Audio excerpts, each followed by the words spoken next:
You તો આજે આપને હું અમુક ક્વેશ્ચન્સ પૂછું છું બેટા. આ ટ્રેનિંગમાં આપને કેવું લાગ્યું? સારું લાગ્યું. મજા આવી આપને?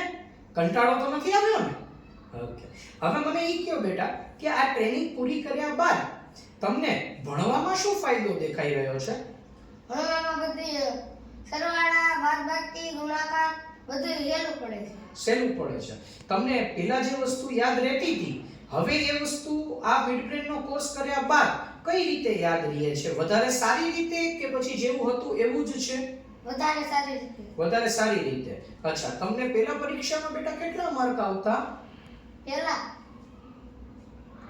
ધારો કે 20 માર્કની પરીક્ષા લેવામાં આવે તો એમાં કેટલા માર્ક આવતા આપને? 25 માંથી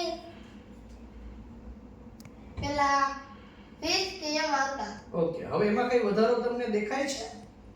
ઓકે, સરસ. બીજા શું ફાયદાઓ આપને દેખાઈ રહ્યા છે બેટા? બીજા આપણે ડબલ એરીને પણ જોઈ શકીએ. ઓકે, સરસ. હવે તમે આ બ્લાઇન્ડફોલ્ડેડલી સાયકલ પણ ચલાવી શકો છો, સીડી ઉતર ચઢ કરી શકો છો, આ બધું કરી શકો છો. અચ્છા, તમને આનાથી કોઈ બીજી શારીરિક તકલીફ તો નથી થતી ને? જેમ કે માથામાં દુખવું, આંખમાંથી પાણી નીકળવું, આંખ લાલ થઈ જવી, એવું કશું થાય છે?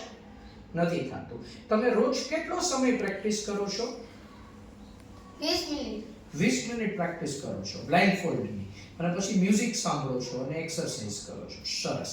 તો આપ જોઈ શકો છો યુ આટલી નાની એજમાં કેટલું સારી રીતે ઇન્ટરવ્યુ આપી શકે છે, કેટલું સારી રીતે બોલી શકે છે.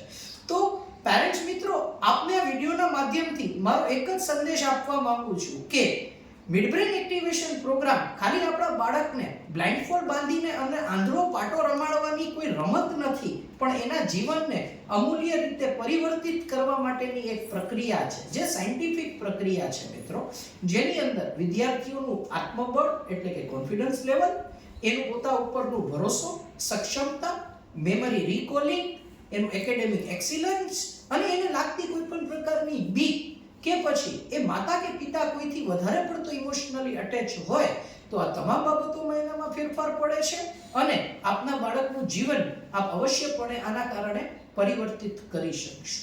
Thank you.